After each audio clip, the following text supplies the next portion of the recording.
Despite discrimination, Marie Curie becomes the first person to win two Nobel Prizes. Her discovery of radium changes science forever, but her dedication comes at a great personal cost. Born Maria Jessica Oduska in Warsaw, Poland, in 1867, the world was not ready for a mind like hers. In an era when women's education was systematically suppressed, particularly in Russian-occupied Poland, Maria's thirst for knowledge was a revolutionary act. She and her sister, Bronisława, made a pact.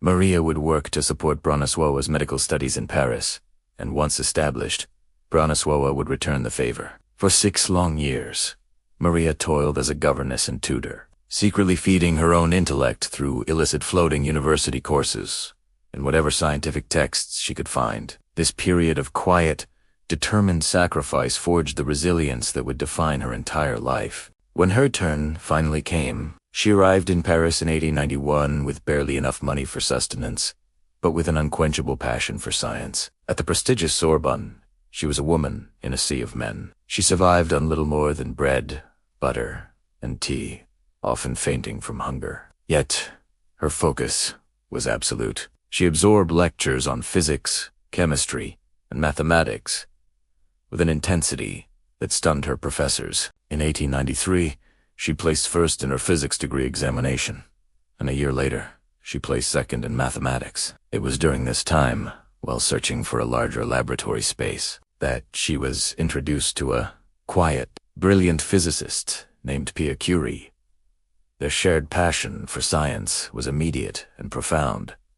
They were not just colleagues, they were intellectual soulmates. They married in 1895, sealing a partnership that would alter the course of modern science. Marie, now Curie, had found her partner in life and in the laboratory, a man who saw her not as a woman in a man's world, but as his scientific equal. The Curie's attention was captured by the work of Henri Becquerel, who had discovered that uranium salts emitted mysterious rays, similar to X-rays. But Marie was not content to simply accept this phenomenon. She began to wonder, could other elements possess this same strange property? This question set her on a path of relentless investigation. Using an electrometer developed by Pierre and his brother, she began meticulously testing countless substances. Her systematic approach soon led her to a groundbreaking hypothesis. The emission of these rays was not the result of a chemical reaction, but an intrinsic property of the atoms themselves. She coined the term radioactivity to describe this powerful, unseen force. While examining pitchblende, a uranium-rich ore, she noticed it was far more radioactive than pure uranium. The implication was staggering. There must be another, unknown element within the ore, one with radioactivity of an almost unimaginable intensity. What followed was an odyssey of physical and intellectual labor that has become the stuff of legend. The Curies obtained tons of pitchblende waste from a Bohemian mine and set up their laboratory in a drafty, leaking shed. For 4 grueling years, they undertook the Herculean task of isolating this mysterious element. It was backbreaking work. Marie, often stirring a massive cauldron of boiling, toxic material with an iron rod nearly as tall as herself, spent her days refining the ore. The process was physically punishing and chemically hazardous, exposing them to dangerous substances and, unbeknownst to them, lethal levels of radiation. In 1898, their persistence paid off. They announced the discovery of not one, but 2 new elements. The first, which they named polonium in a patriotic tribute to Marie's homeland, was highly radioactive.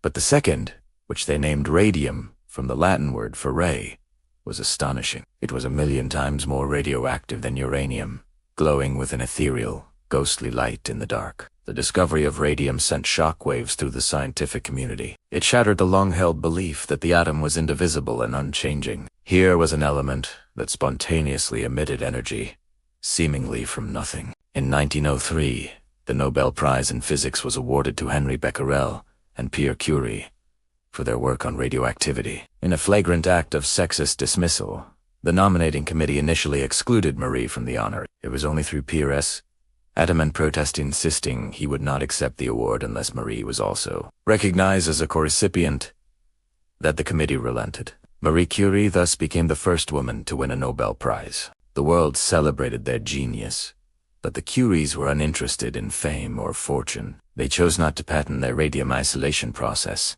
believing their discovery belonged to the world. They envisioned its potential for medicine, particularly in treating cancer, and wanted it to be accessible to all. Tragedy struck in 1906.